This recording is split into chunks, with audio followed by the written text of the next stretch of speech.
Boa noite, pessoal. Excelente sexta-feira para todos nós. Meu nome é Matheus, falo aqui diretamente da fábrica de conteúdos do Grupo Estúdio, aqui em Porto Alegre.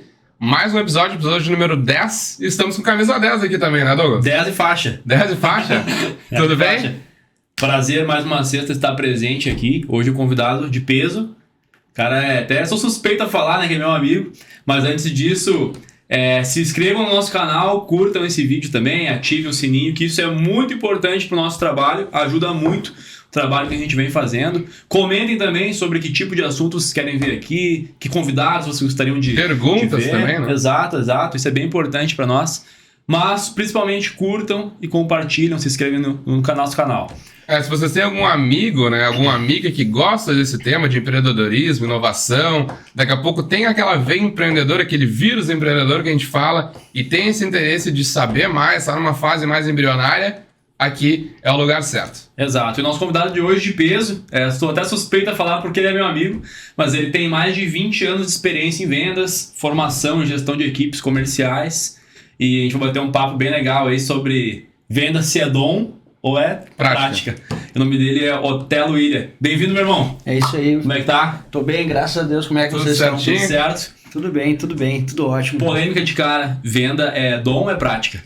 Cara, eu vou te dizer que eu tô chegando aqui com vocês pra gente entrar numa linha de raciocínio e até o final dessa conversa a gente entender se é dom, se é prático ou se é mais alguma coisa que a gente vai buscar aí esses poréns e os porquês no meio da conversa. Legal. O Otelo também, que esqueci de citar, que toda quarta-feira dá presente aqui no Estúdio Cast também, nesse lado aqui da mesa, hoje como convidado aqui. Mas legal, cara, eu te conheço já, né? Há alguns anos a gente já conhece, a gente já vem trabalhando junto, mas pra quem não te conhece ainda, conta um pouco da tua história, da onde que tu vem, o que tu já fez aí, né? Quanto tempo de experiência tem na área comercial aí, de vendas? Legal. Bom, se eu contar toda a história, acho que a gente dá um livro, né? Mas a gente fala do livro depois. Então, eu tô com 40 anos de idade. Só desculpa, tenta aproximar um pouquinho mais do microfone, só pra ficar um pouquinho mais perto. Aí, show. O quê? Isso, aí tá bom. Pode seguir? Uhum. Então, eu tô com 40 anos de idade, né? E o que eu venho fazendo na minha vida é vender. É isso que eu fiz. Quando eu era criança, vamos dizer assim, meu pai sempre tinha aquele pensamento da época. Não que ele estivesse errado sempre porque ele me direcionou para as coisas certas. Mas o que ele dizia, cara, tem que fazer um curso de mecânica, um curso de metalúrgica e tal. E eu fui seguir a orientação do meu pai e fui fazer. Cara, mas eu não conseguia ficar dialogando com o torno mecânico. Eu colocava uma barra de ferro lá e ele ia, trabalhava, eu tirava a barra, queimava a mão com a peça quente e nada. Então eu comecei a notar que eu tava triste, cara. Tava triste. E um dia eu cheguei pro meu pai e disse, olha, eu não quero mais participar dessa atividade profissional, eu quero fazer alguma coisa. Ele disse, cara, e agora? Tu fez Senai, o que tu fez? O que vai acontecer? Tu tinha 18 anos, né? Não, eu era mais jovem, eu comecei ali com 13, 14 anos. Sim. E tu sempre foi comunicativo? Sempre fui super comunicativo. As pessoas falavam pro meu pai, pô, esse aí fala pra caramba, hein? E é verdade, né? Então, assim, com 18 anos, ali eu tomei a decisão, não quero mais saber dessa área metalúrgica, da área de indústria. E o que aconteceu? Um dia, nós estávamos no CTG, um dia um amigo chegou e disse, olha, cara, vamos fazer o seguinte, minha mãe tá com uma vaga lá para auxiliar de cabeleireiro, e eu acho que tu te encaixa porque tu é comunicativo. Aí eu disse, tá, e o que um auxiliar de cabeleireiro faz? Ele disse assim, meu amigo, vamos lá que tu vai ver. Cheguei lá, era para varrer o chão, servir cafezinho, cuidar de toalha suja, e eu disse, cara, eu não quero isso pra minha vida, não estudei para isso. Aí ele disse, não, mas calma, vamos fazer um teste. Daí ele foi, conversou comigo, a mãe dele veio, uma grande amiga até hoje. E ela disse, olha, vamos fazer o seguinte, vem no sábado e faz um teste aqui. Eu fiz o teste. E no final do dia, no salão de beleza, né, normalmente... Salão feminino. Salão de beleza, feminino. Era unissex, na realidade, trabalhava ali pros dois públicos. Sim, né? sim. E no final do dia, é praxe, né? Lá tu é um PJ dentro do salão e acaba que no final da semana tu recebe sempre a tua comissão da semana. E cheguei, e na época, eu tô te falando isso aí, ó... 21 anos atrás, 22 anos atrás, eu, na semana, tirei R$340. E aquilo, pra época, meu irmão, era muita grana. Pra semana? Na semana. Imagina, semana. Uhum. Aí, presta atenção no volume, né? O lavado do cabelo era 25 centavos. Só pra vocês terem uma ideia. Ah, tinha tração. Tinha tração, o salão era muito forte. Eu cuidava de 7 Aonde cabeleireiros. isso, Otelo? No centro de Canoas, ali dentro do Via Porcel. Legal. Então, claro que eu também ganhava um pouco mais em função de auxiliar alguns profissionais. Nós íamos fazer uma química aí, era R$10 a mais. Então isso tinha uma diferença. Né? Sim. Então o valor todo não era realmente só por causa do lavado. Com o tempo eu entendi que eu poderia ganhar mais dentro do salão. E nós tínhamos um trabalho lá que era a hidratação. E a hidratação era de um produto importado que ninguém conseguia vender. E eu disse pra dona do salão, se eu vender a hidratação, tu me dá mais tanto? Ela disse, dou, mas eu duvido tu vender, ninguém consegue vender. O cabeleireiro, que é o técnico, não vende. Como é que tu vai conseguir Como é vender? que tu vai conseguir vender? Auxiliar. Aí eu comecei a entender um pouco mais. Eu digo que eu tenho que pegar o cliente e colocar ele num ambiente onde eu consiga a atenção dele. Aonde melhor do que isso? No lavatório, onde eu ia lavar o cabelo dele. Aí eu disse, agora eu tô na minha praia. Ele tá relaxado. Comecei a tentar, não deu muito certo no início, daí um dia chegou lá o representante do produto importado. E eu até hoje tá no mercado esse produto, mas não vou fazer marketing dele. E aí, cara, o que aconteceu? Eu falei pra ele, cara, me ensina o que é esse produto. E ele me fez uma demonstração, eu adaptei essa demonstração. E eu, a partir daquele dia, comecei a vender em média de 15 a 20 hidratações por semana. E ali era um ticket muito mais alto. Ticket muito mais alto, só para vocês terem uma noção, na época a hidratação custava R$80. Né? Então o produto era o produto AAA. Sim. Né? Então ali começou. Depois disso, eu estava ainda dentro do salão, cortei o cabelo, fui fazer um curso de cabeleireiro, aprendi e tal, dentro do salão de beleza. Um cliente chegou e disse, cara, tu tem a característica para venda, por que tu não trabalha comigo? Aí eu disse, cara, aonde que eu vou trabalhar? E era até uma pessoa, um grande amigo, ele acabou falecendo, né? Era o Zeca do grupo editorial Sinos. E ele disse, cara, eu tenho uma vaga para vendas. Tu quer trabalhar comigo? Eu disse, cara, vamos entender um pouco mais. Ele me fez uma oferta, o salário era bom, eu fui. E era para vender anúncio de revista porta a porta na cidade de Canoas. Então, cara, eu gastei sola de sapato também. Mas foi tua primeira experiência na rua? Na rua, como venda mesmo, né? E aí, um dia, chegando no shopping, aí eu já tinha uma habilidade já desenvolvida como vendas, e eles me colocaram dentro dos shoppings para vender revista de moda para dentro do shopping. E um dia cheguei numa loja e o dono da loja disse, cara, eu não quero comprar revista, mas eu quero te contratar, vem trabalhar comigo. Aí eu fui trabalhar com ele me treinou, eu nunca tinha tido experiência com liderança de equipe, nada, inclusive não liderava nem a mim mesmo, né? E aí chegou um momento que ele disse, cara, vamos lá, tu vai ser subgerente da minha loja de Novo Hamburgo. E aí eu fiquei 3 anos, todos os dias. Eu saía às 7 horas da manhã e voltava meia-noite para casa. Loja de moda? Loja de moda. Nós trabalhávamos lá, era uma multimarcas, trabalhávamos com grife, vamos dizer assim, né? Só padrão classe A, né? Em público classe A. E aí, cara, passou o tempo e as coisas foram acontecendo, eu acabei saindo de lá. Até só, desculpa de interromper, só pra gente continuar, aproveitar esse gancho. Como é que foi lidar com esse público? Independente se for classe A, classe B, classe C, a gente sabe que a abordagem, a comunicação, o nicho, o produto são totalmente diferentes. Você tem que ter um comportamento para determinado tipo de pessoa.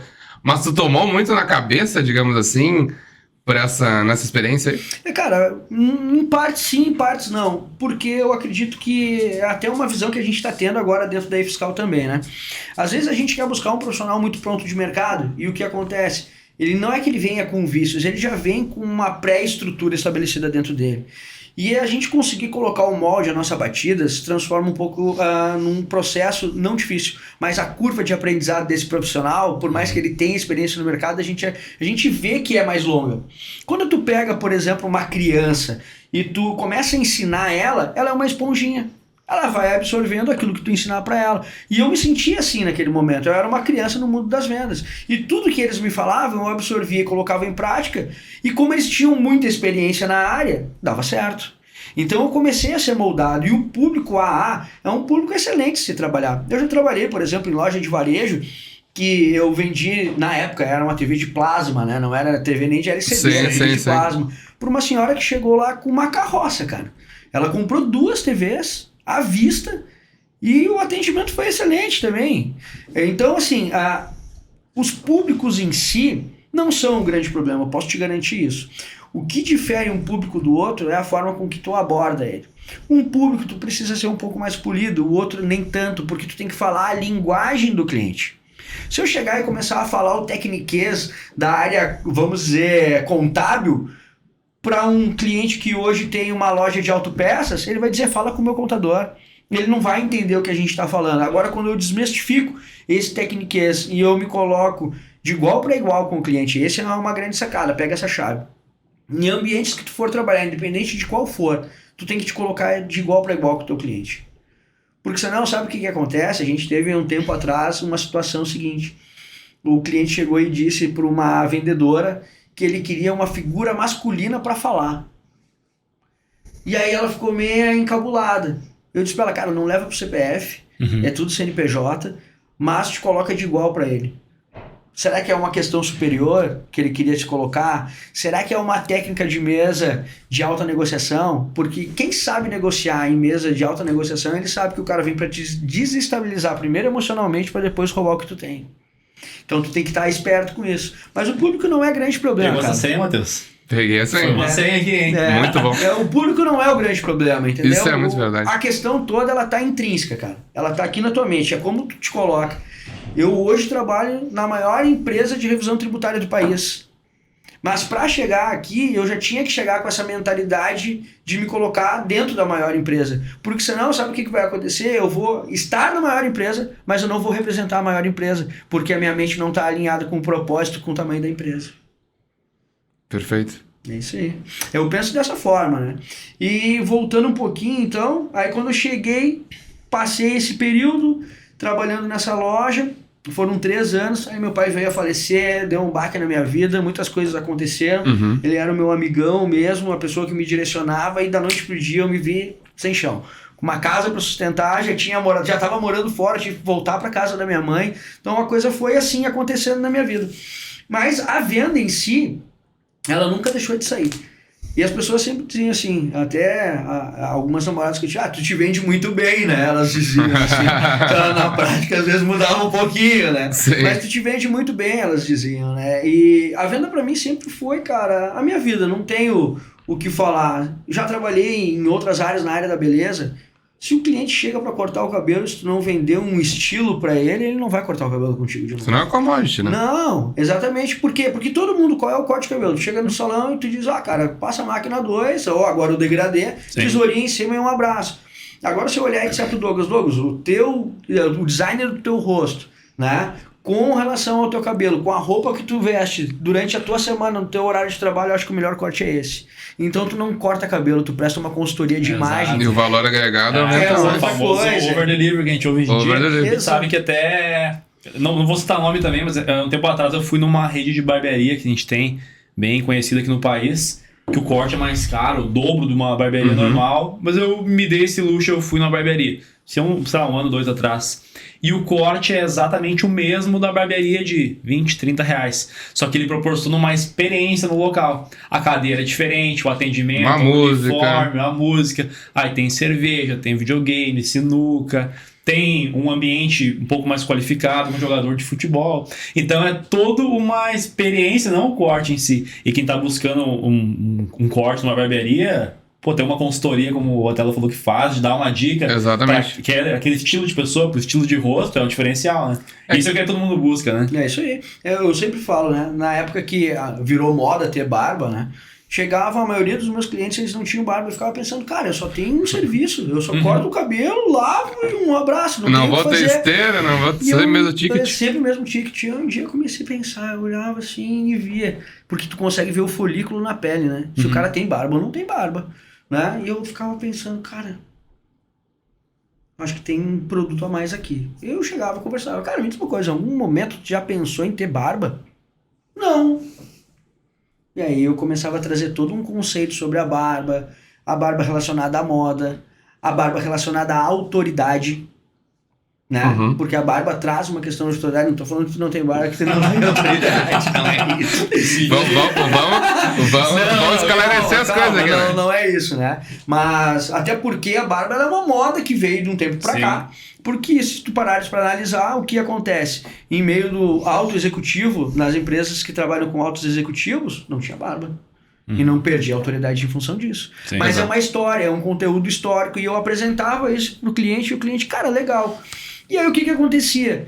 Se eu montei todo um projeto para crescer a barba, para cuidar da barba, para dar o design no rosto dele, Ele ia em outra barbearia se o outro barbeiro não sabia? Não propôs isso também? Entendeu? Então eu consegui ter um LTV. Eu conseguia fazer com que o cliente a cada 20 dias voltasse para fazer a barba comigo. Legal. O que é o LTV? Desculpa, só pra quem não tá, para quem tá nos ouvindo não sabe o que significa LTV. Vamos lá, galera. O que é o LTV? O Lifetime Value. É o tempo que esse cliente fica pagando contigo, entendeu? É imaginar que hoje ele começou com você e você pode perder ele amanhã. Só que você deixa ele dentro da tua rede, da tua carteira de clientes, fazendo com que ele retorne mais vezes, aumentando a tua produtividade financeira. Retenção do cliente. Ele é baseado em 2 pontos. Retenção e o que ele paga para ti. O quanto que você consegue trazer de ROI, de retorno sobre o investimento no período que ele está contigo. E o que tu acha que é mais difícil de fazer nessa retenção? Porque reter por reter, digamos assim, tem várias estratégias, né? Mas qual que tu considera que é a mais eficaz? Olha, o atendimento ele é o ponto crucial de tudo. Né? Assim como a gente via muitos clientes em diversos setores, tá? Agora vamos abrir o leque aqui falando no varejo. Né? Por que um cliente vai voltar numa loja de varejo onde existem produtos feitos em grande escala, geladeira a geladeira? Tem o diferencial em si ali dos litros, da capacidade dela. Design, pouco muda. Se tu parar para analisar agora, que a gente tem um pouco diferente, aí uma side by side, enfim. Mas antes, cara, não tinha. O que diferenciava era o atendimento. Com certeza é isso. Às vezes o cliente chegava com o cartãozinho da loja da frente, do outro lado da rua, com o mesmo produto que tu tinha. E ali era 100, 200 reais a mais. E tu vendia para ele. É o atendimento. E por que ele voltava para comprar contigo se na outra loja era mais barato e ele poderia comprar outros produtos? O atendimento. Se o teu atendimento ele não estiver alinhado com o que o cliente necessita, se tu não souber explorar a capacidade dele, entendeu? De pagamento primeiro de tudo, porque tu não vai conseguir vender nada que o cara não consiga pagar, a não ser que ele seja, vamos dizer assim, né, um cliente um pouco perdido, que compra na emoção e aí vai lá e depois não consegue pagar. Sim. Mas aí isso é um problema para ti na frente, né? E outro ponto é a questão de tu mostrar para ele que aquilo que tu tá oferecendo para ele, ou seja o teu serviço, ou seja o teu produto, supre a necessidade dele, ou seja, que é tanto falado hoje na dor, né? Tu consegue solucionar o problema do cliente? O cliente ele não compra produto, gente. Ele não compra serviço, ele benefício. compra a solução do problema dele. Basicamente isso. É isso que ele compra hoje. Legal, legal. E te questionando assim, Otelo, tu teve então... Iniciou na área da beleza, foi pro varejo. E quando que tu iniciou com vendas corporativas, né? O B2B que a gente fala hoje. Como é que foi essa migração para ti e quando que foi também? Bom, ela já vinha acontecendo há um tempo, né? Porque quando eu ainda estava dentro da área do varejo, eu comecei a conversar com alguns amigos. Esses amigos eles já tinham empresas. E em função de ter passado por 2 grandes escolas, as 2 maiores varejistas do país hoje, e tive a oportunidade de sentar na mesa com grandes nomes no mercado mesmo. Eu tô te falando de pessoas que hoje, se a gente citar o nome aqui, são pessoas super conhecidas, que todo mundo sabe, tem milhões de seguidores. E eu tive a oportunidade de sentar na mesa com essas pessoas e aprender com elas. E quando eu vinha para um churrasco, uma roda de amigos, o pessoal disse, cara, então eu já tenho uma loja, me ajuda com isso. E ali começou um outro mercado que eu nem imaginava que um dia ia poder nadar. Era um mar azul ainda na época, que era consultoria de varejo para pequenas empresas. E eu comecei a trazer essas consultorias. Então, dentro dessas grandes varejistas, eu passei para a área de auditoria, onde tu encontrava os furos, o que estava acontecendo, né? E eu digo assim, né? De tu encontrar, às vezes, disparidade gigantesca dentro de estoque de lojas. Então, tu ia na causa raiz. Por qual motivo? Né? E a gente encontrava de fato. Então, esses amigos, eles dizem, cara, vem dar uma consultoria. Dá um treinamento pro meu time. Me mostra como que faz. Eu nunca fui focado na área de finanças. Nunca tive uma consultoria que abrangesse a área de finanças. Então eu tinha alguns parceiros, contadores, economistas que mergulhavam nessa torre, vamos dizer assim, nesse mar. E eu cuidava o que mais? Era o que tu sabia fazer, digamos marketing. Assim. Eu jogava na minha parte do campo. Era marketing e vendas mesmo, treinamento, aplicar técnicas de fechamento, negociação. Então... nesse tempo começou a virar chave, começou a mudar algumas coisas. Então, através de algumas consultorias, eu fui chamado para uma outra grande rede de moda, mas daí são modas de acessórios, óculos, relógios, enfim. E ali a gente começou já com a venda corporativa, né? Por quê? era uma parte de expansão em franchise também. E o que nós fazíamos? A estruturação mesmo, ponto físico, descobria o ponto físico melhor daquela região, montávamos o layout daquela loja. Era desde o começo. Desde o começo. Então o acompanhamento era desde a hora que tinha que levantar a parede, botar o ar-condicionado dentro de um shopping, até a hora que entregava a chave para o cliente na mão dele. Imagina o trabalhão. Os projetos eles viravam em média aí de 90 a 120 dias. Né? E eu tô falando para vocês com uma equipe dedicada somente para aquilo. Não tô te falando, por exemplo, uma equipe que ia lá para pintar, que levava 3 dias pintando. Não, ele entrava na loja, pintava e entregava em 24 horas ela pintado para vir já o mobiliário, para vir toda a estrutura, entendeu? Então, ali começou o corporativo. E a chave começou a girar, a minha mente começou a mudar, e eu fui estudar e fui entender um pouco mais desse mundo. Legal. E a gente sabe que nos bastidores que tu empreendeu, já teve uma barbearia também, né? Tu trabalhou na área da beleza. E tu manteve a barbearia em paralelo nesse período? Como é que funcionou? Ou não é na mesma época? Não, ela começou, a parte de consultoria começou antes da barbearia, então eu ainda já estava trabalhando com essa grande empresa de franchise, vamos dizer, que tem mais de 500 lojas hoje no país, né? E ali nesse meio tempo eu fazia esse trabalho de consultoria. Na área da barbearia foi um tempo que foi uma virada de chave na minha vida também. Eu estava no auge, performando pra caramba, estava super jovem, né?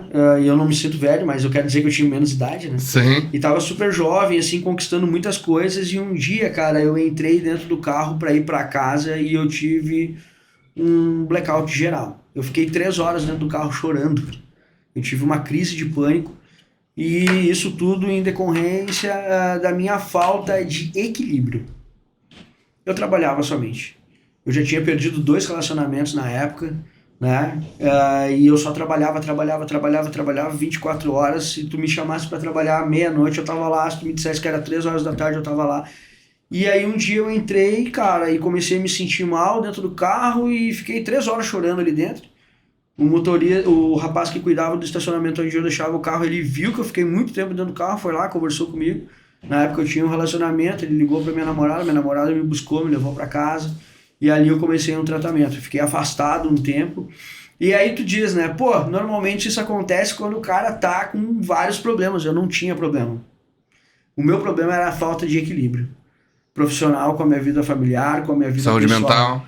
E cara, até então eu nunca tinha identificado isso em mim.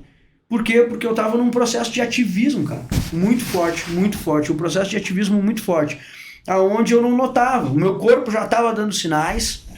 Eu já estava com sobrepeso gigantesco e eu não tinha me ligado que isso era em função dessa falta de equilíbrio, né? Tu teve o que a gente chama de burnout hoje em dia? Ou não? Não chegou a ser um burnout. Sim. Tive ali um ataque de pânico, crise de ansiedade. Até hoje os médicos não sabem dizer especificamente qual a linha que a gente pode dizer. Então isso aconteceu nesse tempo, cara, e para mim foi bem complexo. Ali é onde eu consegui dar uma olhada para minha vida e mudar muitas coisas, né? Mas a venda continuou sempre ali. Eu queria sair de casa para trabalhar e aí entrava no carro e me dava um suador, me dava uma coisa ruim. Mas nada é por acaso, né? Hoje em dia, acho que tu deve olhar para trás e ver que tem um ponto positivo, né? Não ter acontecido isso. Com certeza, eu consegui avaliar minha vida. Eu consegui dar valor para coisas que na época tu tinha e não dava valor. Exatamente, eu consegui olhar para minha vida e dizer, poxa, cara, eu preciso ter mais tempo com a minha família, eu preciso ter mais tempo com a minha namorada, eu preciso hoje com os filhos, né? Então, assim, eu passei por 3 momentos da minha vida que foram assim, que fizeram eu crescer muito, não somente como profissional, mas como pessoa também. Muito interessante, muito interessante. Pra tu ver como é muito importante a gente saber lidar, porque hoje em dia o termo workaholic ele é muito comum, né? E que muita gente, digamos assim, romantiza trabalhar bastante, o que de fato tem que trabalhar. O meu pai ele sempre me diz uma coisa, que a idade e o momento que eu tenho que trabalhar e baixar a cabeça e lutar pelo meu é agora. Porque daqui a pouco eu vou ter filho, família, e tu não vai ter mais tempo. Muito mais tempo, digamos assim. Então, de fato, a gente tem que saber aproveitar a deixa que a gente tem no momento, né? Então, que bom que te deu um insight para abrir a tua cabeça nesse sentido e hoje certamente te trilhou. E foi logo depois desse episódio do carro que tu deu esse insight de ter a barbearia ou não? Na realidade, passaram-se alguns anos ali, sim. e ainda um ano e meio, porque eu voltei para essa empresa e era muito bem, vamos dizer assim, eu tinha uma boa remuneração, tinha um cargo lá dentro, a gente permaneceu. Quando essa empresa saiu do estado, o que acontece? Eu comecei a pensar, cara, eu acho que eu preciso empreender. E aí que tá. Quando tu trabalha para uma empresa, tu tem uma mentalidade, e quando tu vai empreender, é necessário que haja uma mudança de chave na tua mente. E eu ainda não tinha acontecido isso. Aconteceu comigo em meio ao processo do empreendedor, como empreendedor. Porque eu fui para... Quando eu abri a barbearia, eu ficava pensando assim, cara, eu vou descansar. E foi completamente ao contrário. Tu abriu a barbearia pra sair do CLT e trabalhar menos. Trabalhar menos. Aquela erro piada, comum né? que todo mundo comete. Sim. É aquela entendeu? piada que todo mundo pensa que, não, vou ter o meu próprio negócio, seja ele físico ou no digital, e vai trabalhar menos. Exatamente. Isso aí é falácia. Isso aí é uma mentira que tu prega pra ti mesmo e tu exato. acredita, né? Eu vou dizer que é quase que um sofisma na mente, né? Uma mentira disfarçada de verdade, tu acredita naquilo. Então, o que acontece? Eu pensava, né? Poxa, eu vou abrir a barbearia e o pessoal vai ficar trabalhando comigo lá. Então, eu posso colocar alguém na frente, eu já acordo mais tarde, chego depois. E não foi nada disso. Eu chegava antes e saía depois. Eu me sentia na responsabilidade daquilo dar certo. Até porque também tinha um investidor por trás. Eu entrei com uma parte do valor e tinha um outro investidor por trás disso. Então, cara, trabalhar com o teu dinheiro é uma coisa. Agora, trabalhar com o dinheiro dos outros, tu tem uma responsabilidade de fazer dar certo, é muito maior, né? Então, eu acredito que quem não pensa dessa forma, em algum momento é inconsequente. Isso é o meu entendimento, não tô julgando ninguém, mas eu penso dessa forma. Pô, tu pegar o dinheiro do outro e tu não dá valor àquilo, cara, tu não dá valor pro teu dinheiro já é uma inconsequência, né? Exato. Agora tu não dá valor pro dinheiro do outro, eu acho que é pior ainda, né? Então eu fazia isso acontecer. As coisas aconteceram, foram bem, só que chegou em um momento, em função de toda essa questão pandemia, a grande maioria dos nossos clientes daquela época ficaram desempregados e a gente teve que dar uma virada. Nesse meio tempo foi quando eu continuei dando as consultorias e aí uma empresa que eu contratei para fazer um serviço me chamou para trabalhar lá. Eu estava dando uma consultoria e nós precisávamos montar um e-commerce e essa empresa que eu dava consultoria, ela não tinha capacidade financeira para montar um time de marketing, que a gente sabe que não é fácil, não é barato, né? O investimento é alto. E nós precisávamos montar um e-commerce. E quando eu cheguei nessa empresa, eu olhei pro estoque deles, eles tinham 500 mil em produtos. 500 mil reais, cara. Era 483 mil reais em produtos dentro de um estoque. E a loja vendia 70 mil. Nossa, a conta não fecha. Por quê? Porque normalmente quando o vendedor ele fica viciado em vender só o produto da hora, ele não consegue agregar valor no ticket dele, ele não consegue aumentar o valor. Então o cara chegava lá e pedia um smartphone, ele vendia o smartphone, mas ele não vendia o fone, ele não vendia um carregador não tinha uma mais, opção. ele não ele fazia. Não quer perder a venda, ele vende Exatamente, básico, né? E ainda, inclusive, ele matava o valor da concorrência. Então ele vendia quase que elas por elas, assim. Então a empresa estava mal, não tinha uma capacidade de pegar o capital que investia e trazer ele como um capital de giro. Não tinha, ficava parado no estoque. Ali no finalzinho de 2019, eu disse pro dono da empresa, cara, a gente precisa fazer alguma coisa. Tu tem muita grana parada, tava devendo para fornecedor e vendendo 70 mil numa loja de rua com uma baita de uma estrutura, pagando funcionário, pagava super bem os caras, dava comissão altíssima e os caras não vendiam. E aí eu cheguei e disse, cara, tem que dar uma virada, vamos montar um e-commerce para tipo, mas esse mercado digital não vende. Eu já fiz. E sabe um erro que o empresário hoje comete? É o seguinte, cara, é viver uma experiência que foi negativa e ele desacreditar naquela experiência. Eu tive um caso, eu vou voltar de novo, mas eu tive um caso que eu fui dar uma consultoria e cheguei lá e comecei a dar algumas sugestões. E o cara disse, não, que consultoria é essa que tu tá dando? Tudo que tu tá falando eu já fiz e deu errado. Eu disse, cara, então deixa eu ver a estrutura. Por que tinha dado errado? Porque a estrutura tava errada. Sim. Não é porque a estratégia tava errada, é quem operou a estrutura da estratégia fez errado. E aí o que aconteceu? Trouxe um estigma na mente do cliente, dizendo que do empresário que não dava certo pro negócio dele. E não é verdade. Sim. Tanto que a gente implementou o mesmo processo. só que com as peças corretas, operando o processo, e deu certo. Então, quando eu falei para esse empresário em a gente montar um e-commerce para ele, ele disse assim, cara, eu já tentei e não deu certo. Inclusive, eu tinha um desenvolvedor de um e-commerce aqui dentro. Eu digo, não, calma aí, tu tinha um desenvolvedor de um e-commerce, cara. Por que tu não pegou uma plataforma pronta? Gastou um dinheirão, possivelmente, pra desenvolver, né? Cara, a gente tinha gasto mais de 50 mil reais. Pô, o desenvolvedor lá, tecla e não sai nada. Com 50 mil, Mas tem um monte de plataforma. Uma plataforma mais robusta e sobra dinheiro. Mas aí o que acontece? É um empresário que ele não tem o conhecimento. Por quê? Porque Sim. o desenvolvedor viu a oportunidade. E aí, né, cada um. Mas o que o cara fez? Ele foi lá e disse, não, tu tem que ter a tua plataforma própria. E aí o cara, então eu tenho que ser exclusivo. E cara, não é assim que funciona, entendeu? Tu tem a tua plataforma própria, podendo locar uma plataforma com o teu template próprio. Sim, né? Então, isso dá... E a gente... por bem menos que 50 mil. Puxa, cara, nem pensa. Né? A mensalidade ali, tu pode pagar 2 anos, 50 mil, né? Então a gente montou essa estrutura e, cara, a gente colocamos lá os produtos dentro dessa plataforma, a gente contratou essa empresa, o projeto saiu rodando dia 21 de novembro, nós lançamos a plataforma, dia 31 de dezembro do mesmo ano nós já tínhamos vendido 80 mil reais dentro da plataforma, porque era produto que estava parado, então dava para fazer por preço bom, e o mercado digital tu sabe que se tu tiver uma promoção bem feita, bem direcionada, com uma copy legal, com um design de cardzinho ali para te fazer os anúncios bacana, dá certo, vai. E a gente começou a vender. Se não me engano, foi iniciozinho do mês de março do ano de 2020. O que aconteceu? Pandemia. E o que ele achava que não ia dar certo sustentou a loja dele durante toda a pandemia. Ele vendeu porque as lojas fecharam. Vendeu só no site. Então ele pagava a folha de pagamento de funcionário parado dentro de casa. Né? Que os caras estavam, legal, perfeito, foi obrigado, então não tinha o que fazer, a culpa não é do funcionário, mas ele teve que arcar com as custas, daí eu sei que veio um incentivo do governo que ele poderia pagar a metade, o governo pagar a metade, mas mesmo assim logo depois parou, e ele conseguiu se manter no mercado em função daquele site que a gente montou, aquele e-commerce para ele lá.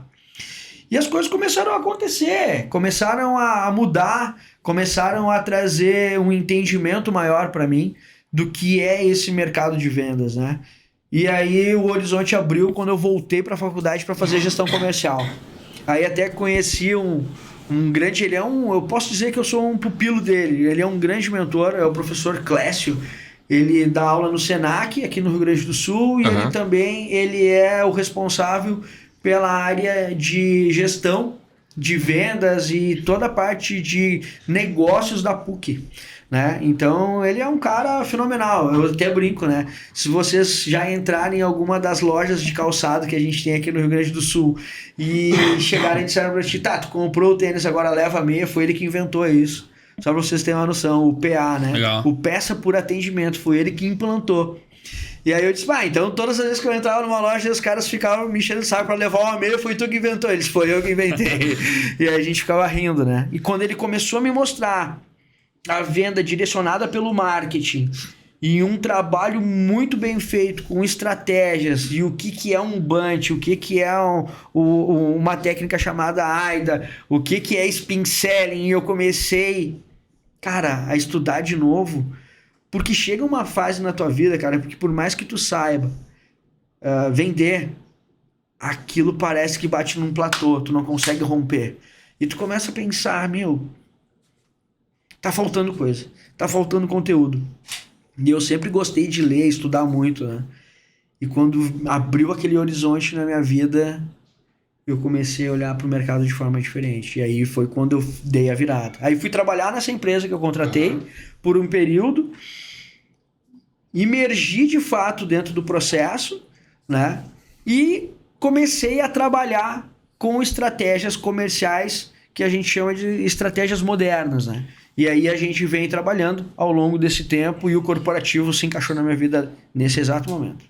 E aí a empresa que tu tinha contratado te contratou para trabalhar. Exatamente. E lá foi um universo, foi uma grande escola. Que é onde eu trabalhei contigo. Exatamente. Primeira vez que a gente se conheceu. Exatamente.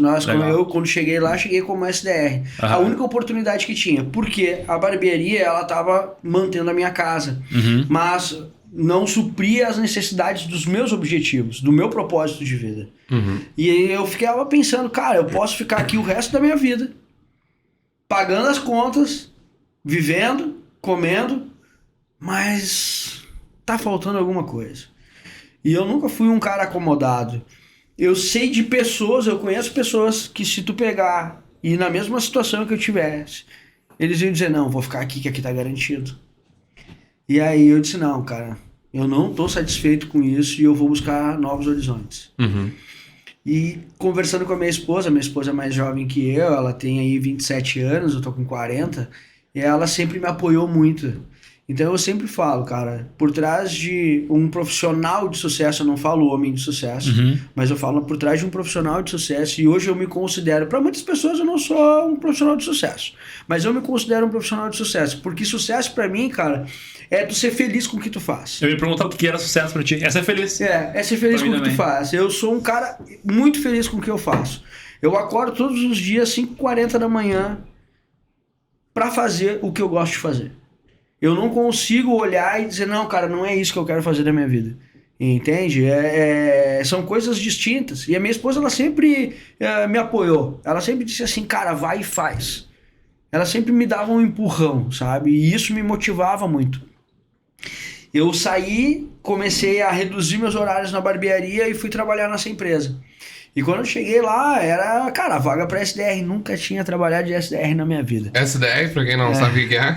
É Sales Development Representative. O que ele faz, cara? Ele agenda, na realidade não é agendar, tá? Vamos voltar um passo atrás. Ele qualifica a oportunidade de negócio. É um pré-vendedor, né? É um pré-vendedor. Imagina que a gente tem uma campanha de marketing, a gente consegue encontrar o perfil do cliente que a gente necessita, ele entra em contato com a empresa e o primeiro contato que ele tem com a empresa, a porta de entrada é o SDR. Ele é um pré-vendedor. Ele qualifica... um turbo de funil, assim. Exatamente. Ele faz o quê? Ele entende se faz sentido a solução que a empresa entrega para o mercado com a solução que o cliente está buscando. Douglas também já foi SDR, né? Já fui SDR, depois passei por uma função não acima, mas ao lado, que é o closer, né?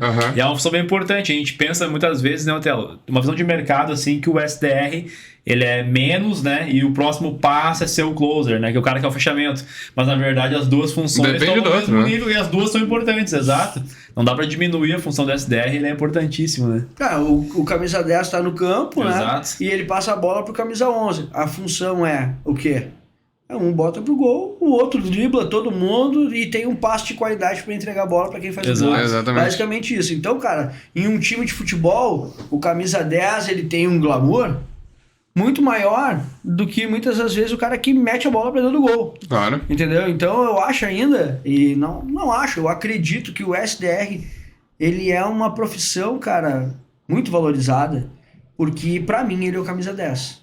Sim. Para mim ele é o cara que tem o passe de qualidade. Pra mim ele é o cara que olha e diz assim, pô, essa é a oportunidade. E aí o principal de tudo não é só tu qualificar o SDR, é ele saber pra quem ele passa a bola. Porque dentro do teu time comercial, tu tem diversos perfis de closer. Tu tem o cara que é mais challenger, tu tem o cara que é mais lobo solitário, tu tem, sabe? Ah, tem isso? Tem, com certeza. Perfis diferentes de vendedores. Perfis diferentes de vendedor, entendeu? Então não existe o perfil certo. Existem diversos perfis e é o que se encaixa mais pro teu modelo de negócio. Se tu precisa de uma venda mais agressiva, tu não vai, cara, contratar um cara que é mais sinestésico, né? Tu vai contratar um cara que é mais, que nem eu brinco, mais faca na bota, que ele vai lá e ele vai pra fechar o negócio. Ele é sangue no olho, entendeu? É tipo o Bop subindo no morro, ele vai subir pra matar, entendeu? Sim. Então, basicamente isso. Aí depende do perfil de negócio que tu quer.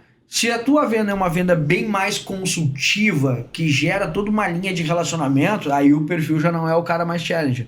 Já é um perfil um pouco diferente, porque tu precisa trabalhar muito mais o nível de consciência desse cliente para que ele venha comprar de ti.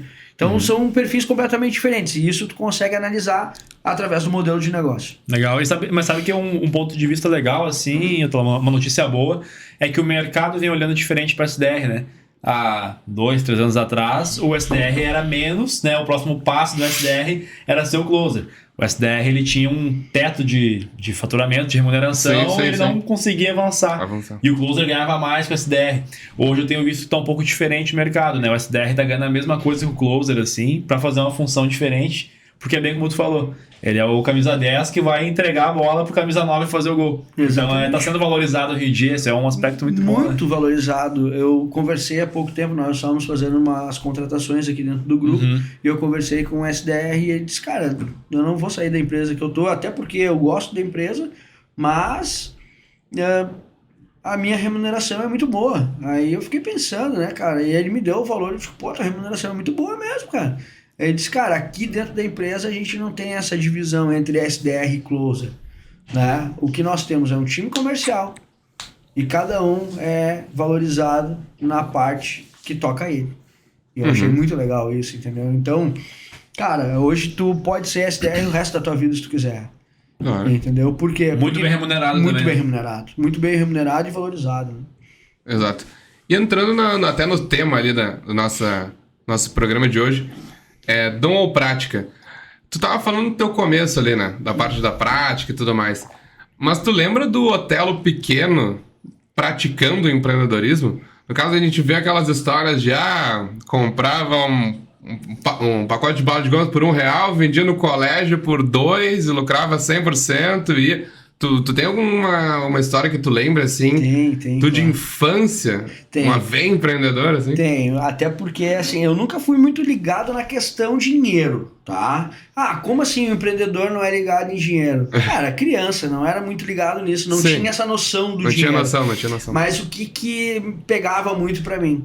Eu sempre morei em casa, assim, então não morava em apartamento, morava numa casa. Tu morou sempre aqui no Rio Grande do Sul, aqui em Canoas? Morei no Rio Grande do Sul, eu nasci em Porto Alegre, morei no Rio Grande do Sul, mas eu já morei em diversos lugares do Brasil. Já morei em Santa Catarina, já morei em São Paulo, já morei em Curitiba. Pô, legal, não sabia disso. Exatamente, com essas expansões que nós fazíamos a nível nacional, dessas varejistas e dessa outra empresa de moda, nós viajávamos muito, né? Então, por exemplo, em Santa Catarina eu morei 1 ano e 8 meses, em Curitiba eu fiquei quase 2 anos, né? Em São Paulo eu fiquei 7 meses morando lá, depois voltava para o Rio Grande do Sul, aí depois viajava em todas as cidades quase do Rio Grande do Sul. Aqui no Rio Grande do Sul nós abrimos 16 lojas dessa varejista, né? Então, para abrir a loja não era tão simples assim.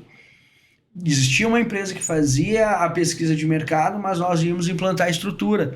E a estrutura para uma loja de 3, 4 mil metros quadrados, às vezes, 1.000 metros quadrados, a gente estava falando aí de 90 dias. Né? Exato. E então, eu me via muitas das vezes. Então, eu morava numa casa, e nessa casa, o meu pai, como vinha do interior, ele tinha muitas árvores frutíferas lá. Né? E às vezes os caras passavam na rua, porque o muro era baixo, e pegavam laranja, pegavam abacate, pegavam um monte de coisa. E aí o que eu fazia, cara? Não vou deixar barato. Não vou deixar barato. O que eu fazia? Eu pegava, eu tinha um limoeiro, que é aqueles limão que a gente chama aqui no sul de limão bergamota, que ele é mais docinho, né? Então eu apanhava 4, 5 limão, 3, 4 abacate na época do abacate, pegava a laranja ali e colocava tudo em cima de um banco na frente da casa, e as pessoas que passavam na frente eu dizia, quer comprar laranja, quer comprar bergamota? Ninguém comprava, né, cara? Mas a tentativa era válida. Então eu sempre brinco, cara, eu nunca tive medo do não, porque o não eu comecei a tomar quando eu era criança, entendeu? Então eu lembro dessas brincadeiras, sabe? Trocar figurinha também, então eu sempre tentava trocar uma figurinha por 2, 3, sabe? Por mais que ela não valesse, às vezes eu tentava. Mas essa parte sempre foi mais articulado, assim. Sim, sempre fui. Essa parte mais empreendedora, né? Eu não sabia jogar boleta, cara.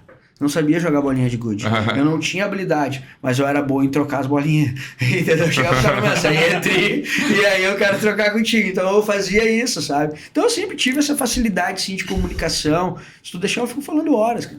Legal. Otelo, e hoje, cara, como é que tá o momento aí? Hoje eu sei que tu tá como diretor trainee da E-Fiscal, que é a empresa aqui do grupo, mas eu quero que tu conte pra nós um pouco o que faz a E-Fiscal, qual é o objetivo da E-Fiscal, o que tu tá fazendo exatamente na E-Fiscal também. Pô, a E-Fiscal, pra mim, ela é hoje a menina dos meus olhos. É isso que eu quero dizer pra vocês. Eu cuido dela como se fosse uma filha. Nós temos o nosso head, que é o Nicolas. Cara, eu brinco assim, né? Imagina um cara inteligente que monta uma integração, uma API com algo, vamos dizer assim, com o pé nas costas. Em questão de 2 minutos, pode pegar uma planilha mais complexa que tu possa imaginar na face da Terra. Ele desmembra ela, ele encontra as formas, ele replica ela na visão dele, em questão de 20 minutos ela está pronta na tua frente. entendeu? Então, assim, eu tô aprendendo demais com ele. Essa parte de trainee, ela vem muito a calhar, porque para te passar por um processo maior como diretor, eu acredito que tu tem que passar por todas as etapas da empresa, tu tem que entender o que essa empresa faz. Entender o que a empresa faz, até o cliente entende, mas o bastidor, vamos dizer, a parte profunda do negócio, é ali que está a cereja do bolo, né? Então eu tenho aprendido bastante. Então, para mim, é um grande desafio. Eu tô com 40 anos, tive essa oportunidade. E o que eu combinei com a minha esposa, só para vocês terem uma noção, eu disse para ela, cara, no próximo ano tu não vai me ter. Ela disse, como assim? Eu disse para ela, cara, eu vou focar, eu tô tendo uma oportunidade e nesse ano eu vou fazer isso acontecer. E eu não vou perder essa oportunidade, eu disse para ela. E ela disse assim, então vai lá. Ela disse pra mim, e a minha esposa tá grávida, né, cara, tá quase ganhando neném, ela pode tocar o telefone agora e dizer, vem que eu tô ganhando. Vou ficar com o celular vou ficar ali, entendeu? Então, assim... A E-Fiscal hoje, ela, pra mim, é a menina dos meus olhos. Eu cuido dela como se fosse uma criança pra mim, uma filha. Apesar de não ter fundado, assim como o Nicolas, então eu imagino o apreço que ele tem por fazer dar certo, né? E a E-Fiscal hoje, pro Brasil, ela é considerada a maior empresa de revisão tributária do Simples Nacional do país. Claro que nós já abrimos o leque, né? Antigamente nós trabalhávamos somente com o Simples Nacional, com um teto de 4,8 milhões, e hoje a empresa ela abriu os horizontes.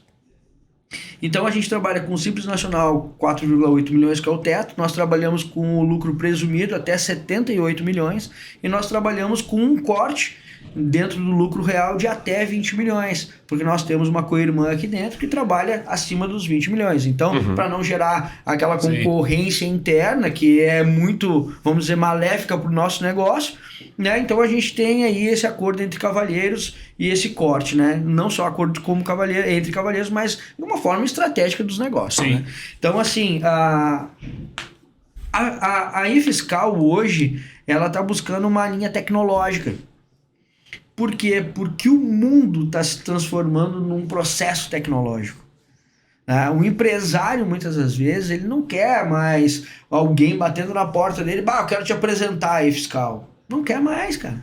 Por quê? Porque ele vem num processo pandêmico e o cara está assustado, né? A gente vive uma psicose em massa, se parar para analisar. Não foi liberado agora as máscaras? Foi liberado as máscaras.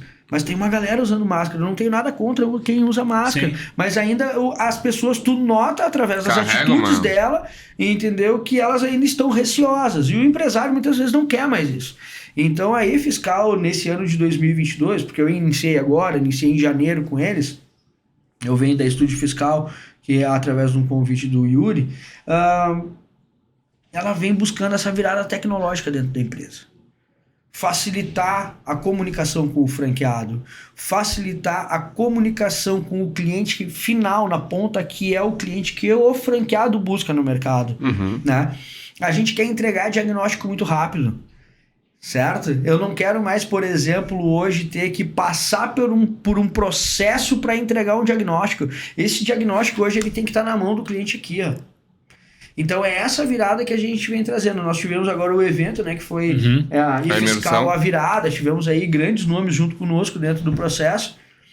Porque é exatamente isso. Quando tu busca uma virada, a virada primeiro ela tem que partir de dentro de ti. Ela é intrínseca. Então vamos olhar para a empresa, vamos olhar o que a gente precisa mudar e virar dentro da empresa primeiro.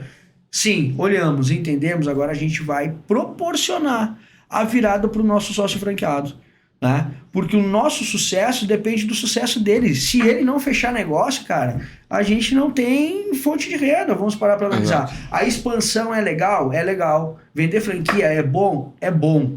Certo? Mas não é o que traz a rentabilidade que a gente necessita. E tu sabe, só desculpa te interromper, quantos franqueados, melhor dizendo, a E-Fiscal tem no momento? Nós tínhamos, né, um processo interno ali com licenciados, enfim, então a gente está fazendo uma virada realmente. Alguns licenciados estão se transformando em franqueados, outros franqueados eles estão fazendo um upgrade dentro da base. Hoje, no geral, são 139. né? Mas o que a gente está fazendo também? A gente está fazendo algumas mudanças, alguns processos internos, que pode ser que isso venha a ficar um pouquinho menor, em torno de uns 10 a 12 franqueados, um pouquinho menor, que a gente está upando ele. Então ele vai ficar dentro de uma parte ali, dentro do nosso processo de entendimento, como um master franqueado, e a gente não conta ele como franqueado comum, entendeu? Legal. Entre aspas, assim, não que o franqueado seja comum, mas dentro de uma linha de raciocínio, entendeu? Legal. E falando disso de franquia, realmente, Otelo, qual é o papel do franqueado? O que ele faz? Qual é a relação que a E-Fiscal tem como franqueadora com o franqueado? Como é que funciona o dia a dia? O que ele faz na prática? Perfeito, vamos lá. Então imagine que a gente hoje tem o nosso time de expansão, que a gente capta esse possível sócio, e eu sempre falo, a gente não está vendendo franquia, cara, a gente está selecionando sócios. A gente está buscando o cara que tenha o perfil que a gente necessita, né? Aquele empresário e empreendedor que tenha o perfil em si. Por quê? Porque para levar o nome da maior empresa de revisão tributária do país, cara, a gente não pode delegar essa função para qualquer pessoa. Sim. Ela precisa estar alinhada não somente com o nosso perfil, mas também quando ela veio para o treinamento aqui no Sul, ela tem que estar alinhada com a nossa cultura. Ela tem que sair daqui entendendo que ela comprou uma franquia da maior empresa de revisão tributária do país, da maior holding de soluções inteligentes e corporativas do país. Né? Então, quando a gente mostra isso para ele, ele já sai diferente. Passamos aí pelo processo de captação desse sócio, ele entrou conosco, se tornou um franqueado, ele vem para o Rio Grande do Sul, faz o treinamento e depois disso ele começa uma mentoria. Ele é acompanhado por 30 dias com um mentor interno que nós temos.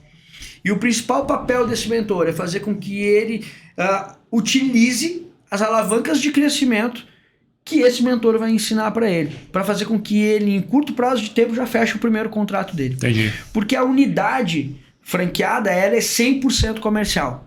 Ela não faz a operação. A operação fica internalizada aqui dentro do grupo, certo? Nós temos aí mais de 150 profissionais desde... Trabalhando no backstage. Desde contadores, pessoal de checklist, para a curva de conversão do recolhimento de documentos junto ao cliente se torne cada vez menor e a gente consiga acelerar o processo de devolução, restituição, enfim, de créditos que eles pagaram uma maior para o governo.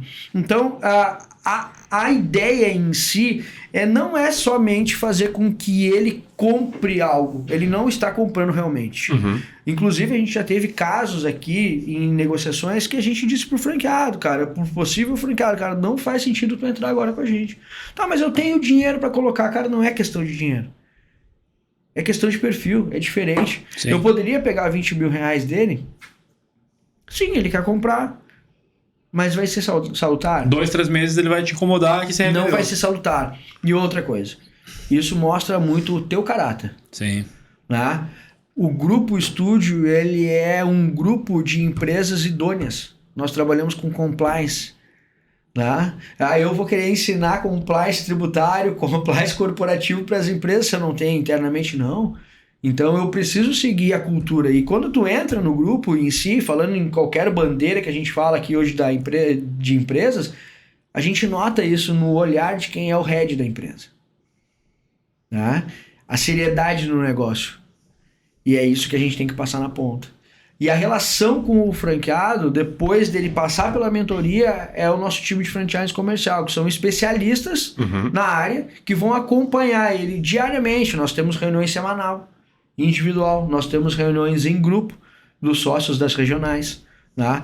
Nós temos diversos treinamentos que nós estamos aplicando, porque, cara, colocar o franqueado na rua para fazer algo é muito fácil. Agora tu dá o acompanhamento, dá a direção, dizer para ele qual é o melhor tem que aproximar, né? Tem que aproximar. Então é isso que a gente faz. Então a relação ela é muito próxima. E eu volto a falar, sucesso como sociedade franqueada, ela tem que ser dos dois lados. Se não tiver dessa forma, cara, pode ter certeza que ele não vai ter sucesso, eu não vou ter sucesso, e a relação entre os dois ela vai romper muito rápido. E não é isso que a gente vem buscando. A gente vem buscando permanecer com esse sócio no mínimo 24 meses. E dentro desses 24 meses fazer com que ele performe, com que ele ganhe dinheiro e com que ele olhe para o mercado de uma forma diferente, porque nós queremos renovar esse contrato de franquia e fazer com que ele ganhe ainda mais. Tá? O nosso trabalho é um trabalho de receita recorrente. Ah, como assim, Otelo? Agora eu já não entendi mais nada. Que receita recorrente é essa? Cara, a gente já viu grandes empresas que fizeram revisão tributária conosco em questão de 3 anos já ter novamente valores. Né? E normalmente um job é pago parcelado, então o franqueado continua ganhando. Né? Então ele tem uma receita recorrente. Lá no 3º ano tu já consegue fazer um trabalho de novo para ele, no 4º ano, no 5º ano. Então tu tem que estar muito próximo. A gente sempre fala, o cliente não é do grupo em si. O cliente é do franqueado. O que nós fazemos? Nós prestamos um trabalho qualificado para esse franqueado ganhar dinheiro na ponta. E o franqueado, ele precisa ter algum custo de investimento com estrutura física ou não? Não, na realidade não. Hoje nós temos sim, franqueados que já têm um escritório pela atividade dele, que ele já exercia, e que ele utiliza essa estrutura como base, mas nós temos franqueados hoje que eles trabalham home office, sem problema nenhum. E isso hoje não impede nada, né? E também não diminui ele junto às empresas que ele vai prospectar, porque nós damos um suporte muito forte. O peso Grupo Estúdio, o peso e-fiscal, a marca, ela é muito forte. Então isso gera uma credibilidade muito grande no mercado. E tem o core business de vocês, a recuperação de impostos pago a maior, mas tem algum outro serviço que vocês conseguem entregar também? Nós temos diversos serviços. Nós temos, por exemplo, revisão na máquina de cartão de crédito. Né? Isso a gente sabe que, por exemplo... Como é que funciona isso na prática? Só pra te ter uma ideia, né? Imagina que hoje tu contratou uma máquina de cartão de crédito e tu nunca foi olhar se o repasse de valores que tu acordou no contrato é o que está sendo praticado com as taxas na máquina. E na correria do dia a dia... Tu não vê. Difícil, né? E muitas das vezes o empreendedor, cara, ele não para fazer isso e o contador não para fazer isso. Então nós vamos lá, entramos em contato com ele, trocamos essa ideia, explicamos que isso pode estar acontecendo e a gente faz a revisão e a conciliação. Né? Então a gente encontra aí valores que muitas das vezes, os centavos que ele não prestou atenção, o 2, o 3, o 4, os 5 reais, que ele não notou no extrato dele, às vezes chega a 150, 200 mil reais para devolver para ele. Tá, então a grosso modo a máquina lá, a X lá, para não falar o nome de nenhuma adquirente, né? Ela tem uma negociação com ele de 10 centavos por transação e 2% no débito e 4% no crédito, por exemplo. E na prática eles não repassam o valor certo, eles descontam errado. Exatamente isso. E a gente encontra e a gente faz com que essa adquirente ela devolva o valor para essa empresa. E com que frequência acontece isso no mercado? Hoje tem ideia? Cara, a frequência é grande. Se eu te disser que é muito grande, vamos dizer assim, é um frisson muito grande, né? Não que é isso, mas a gente encontra com bastante frequência. Cara, até um insight legal para quem tá olhando aí, que tem negócio, tem comércio, quiser revisar esses créditos de máquina de cartão, pode também se cadastrar no link que está na descrição do vídeo aqui, que o time entra em contato para estar auxiliando a fazer essa revisão. Não tem custo essa consultoria, essa revisão ou não? Tem um custo, mas é bem tranquilo. É bem menos do que ele tá ficando sem receber. Só para fazer essa análise assim? Não, análise não tem custo nenhum. Não. A partir do momento que ele, vamos dizer assim, assina o contrato com a gente, daí sim, né? Sim. Mas análise não tem custo. Mas primeira conversa para explicar, entender quanto que ele pode recuperar. Não, isso aí é o nosso trabalho. A gente primeiro tem que mostrar para ele o que é esse serviço, ele entendendo, fez sentido para ele, faz sentido para nós também. Legal, e até para quem tá também assistindo esse vídeo e quem sabe, eu tenho um cliente aqui que se encaixaria esse serviço. Também na descrição do vídeo aqui tem o link para conhecer as franquias. Então se inscreve também. Quem sabe um possível empresário que, essa solução se encaixa pro meu negócio aqui hoje, eu posso revender esse serviço. Se cadastra aqui também que o time vai ligar para vocês para explicar sobre a franquia, como é que funciona, quanto tempo para ter o retorno sobre o investimento também. E fala muito sobre as soluções do grupo, né, Douglas? Porque o Grupo Estúdio tem mais de 40 soluções, é o famoso CAC que a gente fala, né? Custo de aquisição de clientes, e aqui no grupo a gente tem essa possibilidade de diluir, né? Exatamente. Esse CAC justamente oferecendo novos serviços. Então não é porque tu atua aí com ramo do marketing digital, presta assessoria de marketing digital, que você não pode também fazer um cross-sell aí, oferecendo outros serviços. Inclusive a gente agora vai ter uma live com um consultor que o foco dele são empresas que são autopeças. Tá? Então ele tem todas as estratégias, ele é especialista em autopeças. Mercado grande. Exatamente. Então ele, agora na live, a gente vai falar um pouquinho sobre quais são as estratégias que ele pode aplicar junto ao negócio. Então, só para vocês terem uma ideia, hoje nós temos no ramo de autopeças, a gente tem um produto que é a consultoria para autopeças.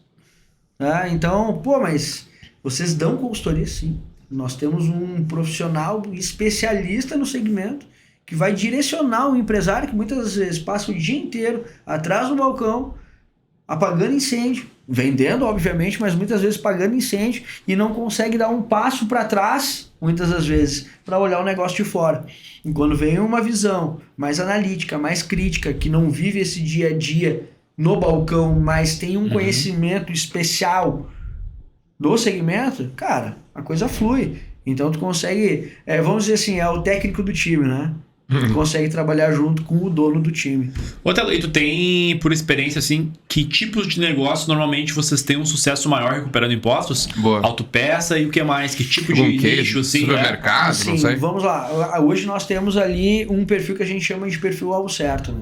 Então, o nosso perfil alvo certo são empresas que estão dentro de alguns grupos. Mas eu vou citar alguns só para vocês terem uma noção, tá? Então, autopeças, a gente tem um sucesso muito legal. Muito bom mesmo. Nós temos aí supermercados, rede de farmácias, né? Pet shops e diversos outros segmentos.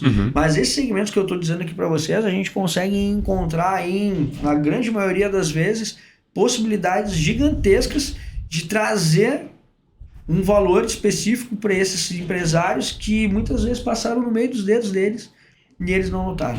Não é por erro de um contador, não é por nada, muitas das vezes. É por uma parametrização de CRM, às vezes em função das normas, né, tributárias que mudam diariamente no país, aí mais de 30 vezes no dia. A gente também encontra aí, às vezes, um erro de classificação.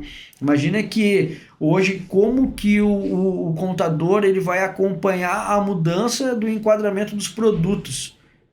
É difícil, cara. É difícil. E isso não é um erro do contador, não tem nada a ver. Às vezes os caras acham que quando a gente entra numa empresa a gente vai apontar erros do contador.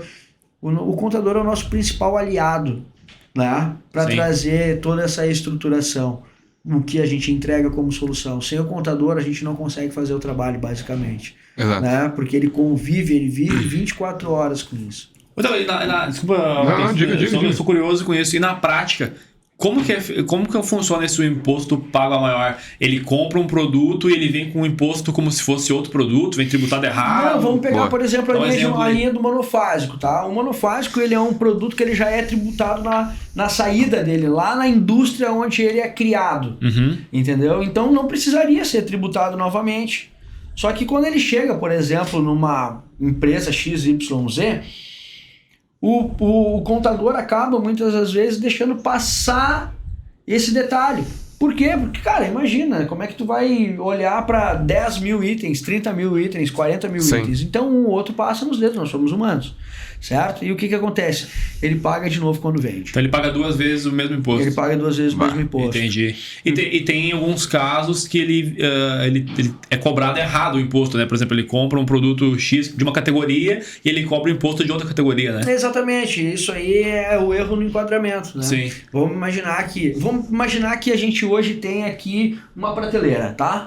E que os produtos, cada um dos produtos tem uma prateleira correta para ficar. Sim. E imagina que essa prateleira ela é a base tributária de cada um desses itens. O que ele faz? O produto que tinha que estar na última prateleira, de repente está na prateleira do meio. Entendi. Então ele está pagando o valor a maior. De bom exemplo. Então acaba que o que a gente faz? Identificamos que o produto que tinha que estar na prateleira de baixo está na prateleira do meio, a gente pega, coloca ele na prateleira do meio e a partir daquele momento ele não paga a maior. E o que ele pagou a maior, ele volta para ele, recupera. Legal. Então são detalhes muito importantes, né? Então a gente acaba até usando, né, um exemplo nas nossas apresentações, que é o bombom. Vocês já se ligaram que o bombom trocou a embalagem? Não. Lembra que o bombom, a embalagem, sim. Tu torcia ela assim. Sim, hoje em dia não é mais. Não é mais. Sim. Por que vocês acham que é isso? Porque é mais usual nas pessoas? Não, ela tem a ver com tributo. Vamos imaginar o seguinte, o bombom, tá? A característica do bombom, né? O que acontece? Ele tem uma tributação, tá? Só que o bombom, a característica dele é uma embalagem que torce, ele tem uma quantidade X de chocolate e uma quantidade de wafer dentro do bombom. Perfeito? O que a gente entendeu, na realidade, não nós diretamente, mas o mercado entendeu, só que uma análise de tributos faz isso nas empresas. Eles entenderam que se eles mudarem a embalagem para um pacote como se fosse um biscoito, a carga tributária era menor.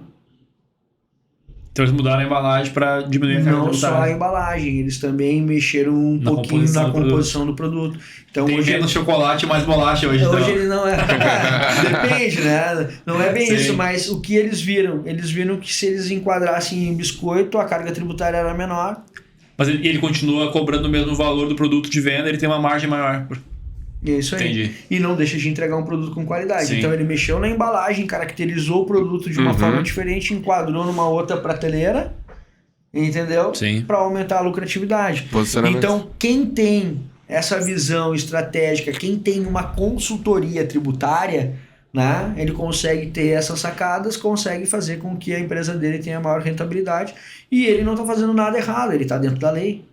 Claro. Porque ele simplesmente enquadrou o produto dentro da prateleira correta que ele verificou que dava para fazer. Entendeu? Então, são estratégias e isso tudo está vinculado à venda. Sim. Isso tudo está vinculado à venda. Alguém em algum momento viu isso, né? Exato. É isso O aí. Gerson, ele veio aqui semana passada, ele trouxe um insight para nós muito bom de prospecção, que ele falou que ele estava fazendo prospecção uma vez pelo Google Maps. Ele estava vendo lá os painéis, os galpões que tinham possibilidade de implementar painéis solares, por questão de eficiência energética, né? Com isso, tu lembra de alguma prospecção, digamos assim, diferente, que tu já teve algum dia? Fugindo do convencional, digamos assim. A não ser a prospecção, claro, seja tráfego pago ou indo em rede social. Tu lembra alguma prospecção inusitada que tu já fez alguma vez? Olha, aqui dentro do grupo, assim... Não, pode ser até na... num geral, sim. Num geral, sim. A gente já teve casos aí de fazer alguns testes de prospecção em redes de academia, na realidade, né? A gente tinha, por exemplo, um cliente e a gente chegava já trocando uma ideia com o cliente como se a gente tivesse 90% da rede, né? Então, isso trouxe uma autoridade muito grande para o cliente e a gente acabou fechando contratos aí de exclusividade com uma das maiores redes de franquias de academia. Né? A venda é técnica também, então. Venda é técnica também, né? Então, existe diversos pontos que tu pode fazer. A gente já fez alguns testes também com um nicho específico de profissionais, né? E a gente entendia a dor. Vamos pegar um exemplo, tá? Hoje o advogado que não trabalha com o tributário não é porque muitas das vezes ele não quer trabalhar com o tributário. É porque existe um custo gigantesco para te ter uma operação tributária dentro de um escritório. Sim.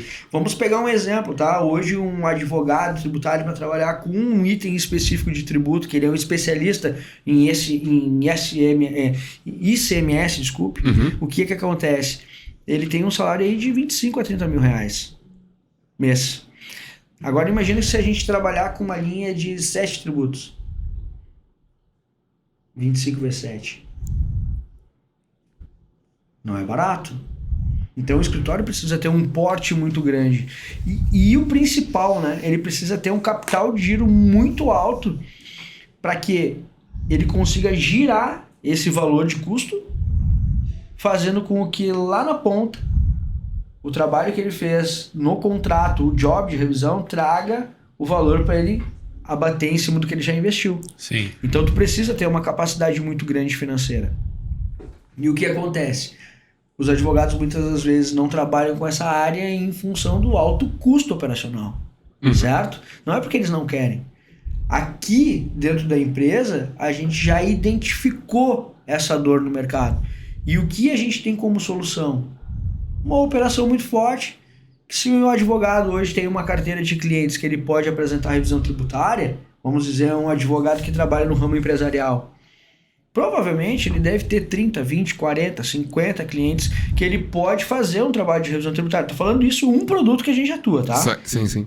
Imagina, com um custo reduzido. O êxito é um dos principais pilares que nós temos aqui, porque nós abraçamos um custo operacional. Imagina um custo médio, juntando aí duas bandeiras hoje de operação, estúdio fiscal e e-fiscal, chega a dar em torno de R$1 milhão o custo por mês. Tá? Vamos pegar esse exemplo? Imagina você hoje com um custo operacional de R$1 milhão por mês.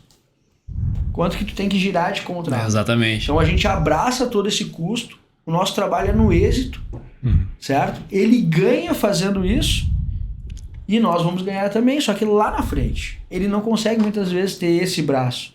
Agora, quando tu tem uma empresa como nós trabalhando no backstage, com um número de profissionais muito grande, se hoje nós tivermos um cliente, por exemplo, um franqueado que vai ter 50, 60 empresas para trazer revisão tributária para nós, se ele apresentar 50, 60 empresas de uma vez só, eu não tenho problema de entrega. Tem braço para entregar. Tenho braço para entregar, entendeu? Então, essa área de prospecção hoje no mercado, para dentro de escritórios, né, de direito, a gente consegue atuar, a gente consegue ser hoje uma solução. Então, uma prospecção inusitada que a gente faz, que pode ser, mas não é tão inusitada assim, porque a gente tem muito advogado hoje. Cara, tem muito advogado que não sabe disso. E a gente consegue atrair esse foco, a gente consegue atrair esse tipo de profissional, né? Mas tem diversas outras também, né? Outra, e mudando de assunto, assim, dando um passo atrás, falando de venda de novo, tu falou que quando tu vendia bergamota, abacate, lá tu recebia muito não. Como que o vendedor lida com o não, para ele não desanimar? Eu perguntei pro Cristiano isso, perguntei pro Eduardo, acho também aqui, e cada pessoa tem uma mentalidade diferente. Né? É uma ótica diferente sobre como lidar com o não. Como é que funciona isso para ti? Eu vejo o não como um dos principais passos de aprendizado. É dessa forma que eu vejo o não. O não, ele me leva a querer buscar um entendimento de onde eu estou falhando. Porque muitas das vezes a gente delega o não pro cliente. É mais fácil, né? Mais fácil. Eu sempre vejo o meu intrínseco, cara, o meu interno. Vamos imaginar o seguinte, né? Simples assim para não estender muito essa resposta. Imagina que eu tô com a bola na marca do pênalti. E é o pênalti do campeonato, tá? E eu corro pra bola e eu vou lá e resbalo e o pé pega na bola e a bola corre e pega na mão do goleiro. O que aconteceu? Foi um acidente? Eu não vejo dessa forma. Porque quem vai bater o pênalti, ele tem que entender do que ele tá fazendo e ele tem que olhar pro gramado. Analisar o cenário. Ele tem que analisar o cenário. Ele tem que olhar e dizer, cara, se eu correr e ali tem uma poça d'água, eu vou resbalar, eu vou cair. Se a bola não estiver bem posicionada, com o ventil virado pro meu pé, ela não vai pegar potência, porque a gente sabe que isso é uma verdade, né? Eu aprendi na época lá do Marcelinho Carioca, eu não jogo nada de futebol, mas ele falava isso. Pensei que ele ia falar que foi um grande jogador. Não, mas é assim. Não, joguei nada, nunca joguei nada. Mas eu sei uma dele que depois eu vou falar aqui. E aí, cara, o que acontece? Eu preciso olhar pra mim e me treinar, me autodesenvolver, para que o não seja uma consequência. Legal. Aprende com o não, identifica o motivo do não e corrige, né? Melhora ali na frente. Exatamente isso, mas o não pode ser uma consequência, porque a consequência ela é sempre baseada nos meus atos. Vocês já pararam para analisar isso? Sim. A consequência é algo sempre baseado nos teus atos. Uhum. Em algum momento, em meio à conversa, em meio a uma apresentação, em meio à negociação, a gente errou. E aí isso leva ou não. Vou te contar um segredo aqui que eu sei do Telo. Isso ele não fala, isso a Globo não mostra. Nunca jogou bola, nunca jogou nada, mas é lutador de jiu-jitsu, sabia? Já foi competidor de jiu-jitsu. Isso aí é uma história diferente. Vai pro livro? Hã? Vai pro livro essa Não, história? essa parte não entra no livro, mas eu já fui atleta de jiu-jitsu, já fui campeão estadual, já faz um bom tempo que eu não treino, não faço nada. Pendurou as faixas. Sou cobrado quase que diariamente pelos meus amigos. Deixa eu te perguntar também sobre isso. Tem algo do jiu-jitsu que tu aprendeu que tu consiga usar nos negócios hoje em dia? Sim, disciplina. Disciplina? Disciplina. A disciplina, ela é... a gente hoje ouve muito falar em inteligência emocional, né? Uhum. E quando a gente fala em inteligência emocional, os caras podem listar diversos itens, né? Disciplina, resiliência, isso e aquilo e aquele outro. Mas pra mim, cara, a arte marcial, eu comecei muito cedo, né? Eu fui campeão estadual de kickbox quando eu era adolescente. Eu comecei com 8 anos a treinar porque eu apanhava muito na escola. Eu sempre fui baixinho e gordinho. Então, se existia bullying naquela época, eu já poderia ter me matado de bullying, entendeu? Porque, cara, eu era o cara que era espancado na escola. E o meu pai chegou um dia e disse, não quero mais isso pra tua vida. Então, tu vai aprender a te defender. Tu não vai brigar, mas tu vai aprender a te defender. Então, ele me colocou no kickbox. Eu passei a minha adolescência até uma parte da minha fase adulta praticando kickbox. Depois disso, eu tive uma lesão em um dos joelhos, não pude mais praticar a luta de combate em pé, e aí fui pro jiu-jitsu. E ali, cara, foi uma virada na minha vida. Eu poderia citar diversos momentos, tá? Mas eu acho que, cara, um dos principais é esse. Tu tem que ser um cara preparado emocionalmente e tu tem que pegar alguns gatilhos e colocar na tua vida diariamente. Se tu não tiver isso, cara, tu não vai ter sucesso em lugar nenhum. Legal, cara, legal. E até uma outra pergunta, eu acho que a gente tá se caminhando pro final, né, Matheus? Tu falou do livro, a gente soube nos bastidores aí, a gente ouviu uma história que tá desenvolvendo um livro, onde tu vai contar um pouco mais das suas histórias. É verdade? É verdade, é verdade. Na realidade é a minha história de vida, né? Ali tem muita coisa que aconteceu desde a minha época de infância, quando ocorreu um incidente na minha vida e o que acarretou isso na minha vida, né? Então ele tá numa fase ainda de construção, eu acredito que até o final do ano eu consigo lançar ele, já estou em contato com a editora. Eu não sou um cara que vou parar para digitar o livro, né? Então o que eu estou fazendo? Eu estou gravando áudios contando essa história e aí eu vou entregar para uma pessoa e ela vai transcrever isso, a gente vai criar aí uma base inicial, vou passar para algumas pessoas lerem, entenderem.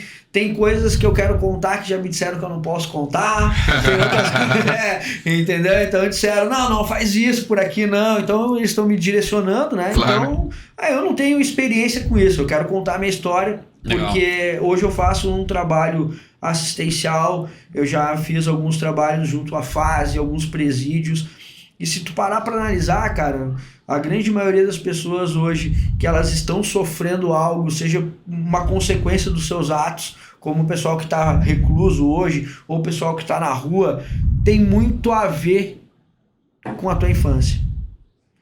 Traumas que tu sofreu na infância, coisas que tu vivenciou e que tu não teve ninguém para te auxiliar. Eu, graças a Deus, sempre tive uma família muito bem estruturada que me direcionou. E mesmo assim, em alguns momentos da minha vida, eu me encontrei completamente sozinho e perdido. Mesmo tendo pai e mãe do meu lado. Imagina aqueles que não têm. Então, eu acredito que esse livro ele vai vir para ajudar muitas pessoas. Não digo que ele é um livro de autoajuda, mas em algum momento muitas pessoas vão se identificar com o que eu passei e como que eu consegui mudar e trazer aí, vamos dizer assim... Hoje ser uma pessoa de sucesso, cara. Ser um cara feliz. Será que a gente ganha um exemplar, Douglas? Eu espero que sim, né? Com certeza. Eu espero que com sim. certeza. Eu quero fazer um lançamento. Eu já estou separando algumas pessoas que depois eu vou conversar para fazer ali a contracapa, né? Boa, enfim, tem bastante coisa que vai ser legal. Legal. E até espero que a gente receba um exemplar e autografado ainda, né? Autografado. Imagina, né? Eu não consigo nem me ver autografando um livro, né? Mas é isso aí, pode ser. Mas é questão de sonhar e pensar grande, né? É isso aí. Cara, tem coisas que acontecem na vida da gente que tu nunca vai imaginar e quando vê, tá ali. E eu tenho certeza que esse projeto é uma dessas coisas que aconteceram assim na minha vida de forma inesperada, mas eu tenho certeza que vai ajudar muitas pessoas. Show de bola. E falando em livro, até encaminhando pro final também, tem algum livro que tu lembra, assim, que de bate-pronto, que vem na tua cabeça agora, que é o top one, assim, o número 1, que deu algum insight interessante, que tu carrega pra tua vida, ou que tu também indica pra quem tá nos assistindo? Tem, cara, tem, e assim, eu não quero trazer aqui nenhum tipo de divergência em religião, tá? Não é isso, eu respeito todas as religiões, cada um tem as suas escolhas, né? E inclusive eu já passei, o Douglas sabe, já passei por várias religiões, eu já participei de muitas coisas, tá? Mas um dos livros, cara, que eu leio diariamente e que tem me trazido entendimento é a Bíblia. Tá? Ele é considerado o livro mais vendido no mundo. O livro mais vendido no mundo. E uma vez eu dei para uma pessoa que me liderava numa empresa uma Bíblia, porque ela chegou e disse assim, cara, tu me dá uma Bíblia? Eu disse, por quê? porque eu fui pesquisar o livro mais vendido no mundo e eu já li 24 livros esse ano. Ele disse assim, em 12 meses ele tinha lido 24 livros. Nossa. E a Bíblia é o livro mais vendido no mundo e eu queria ler. Sabe por quê? Porque eu tô vendo diversos empresários, homens de sucesso, tirando da Bíblia posicionamentos de caráter e posicionamentos empresariais da Bíblia. Então a Bíblia, cara, pra mim ela é o meu norte, tá? Mas vamos pegar um livro assim que a gente pode hoje, o último comercial, né? Comercial. Vou te dizer assim, o livro do Daniel Brunet agora, que é irmão do Thiago Brunet, ele lançou um livro excelente, tá? Que ele fala da estratégia de comunicação, certo? Então, esse livro, cara, é um livro que tu pode pegar e absorver de uma forma muito simples. Ele é fininho, tá? Ele lançou mais ou menos há uns 2 meses atrás. Eu vou deixar depois aqui pra vocês. Já terminou ele? Já terminei. Eu li ele, eu acho que em 10 dias, cara. E bem devagarinho. Ele te leva a uma conclusão, sabe? Porque assim, ó, ele fala que todo mundo tem um propósito. E para te comunicar algo, se tu não descobrir o teu propósito, as tuas falas, elas são vagas. Tu vai de repente olhar no YouTube, lá o Thiago Negro falando uma frase, tu vai copiar aquilo e vai falar. Tu vai ver de repente o Daniel Brunet ou o Thiago Brunet, que é um dos caras hoje que tá em alta, né, falando sobre negócios, empreendedorismo, e tu copiar uma fala dele. Agora, quando tu sabe, primeiro de tudo, a tua identidade, depois tu descobre o teu propósito, fica mais autoral. Cara, daí é tu. É tu comunicando, entendeu? E aí a tua mensagem, ela se torna não somente a tua mensagem, mas ela passa a autoridade de verdade. E é isso que eu venho buscando, entendeu? Legal, eu acho que a gente tem assunto para mais um episódio aí com o hotel daqui a alguns dias aí. A gente teria mais umas 2 horas de conversa. Tem várias coisas que eu gostaria de perguntar ainda, mas é legal deixar, como tu diz, né, Matheus? Um gostinho de quero mais. Gostinho. Para um próximo programa aí. E é isso aí. Então, agradecer de novo ao hotel aí, a participação. Muito obrigado. Obrigado, até logo. Tamo junto. Agora eu só quero deixar um recado. Posso, antes de ir embora? Deve. A pergunta Lá vem. A pergunta é: venda é o quê? Verdade. Dom ou prática? Dom ou prática. No livro ou vai contar aqui agora? Não, rapidinho. A venda ela pode ser não somente dom ou prática. Ela é os dois. Desde que ela esteja aliada ao quê? Disciplina? Persistência.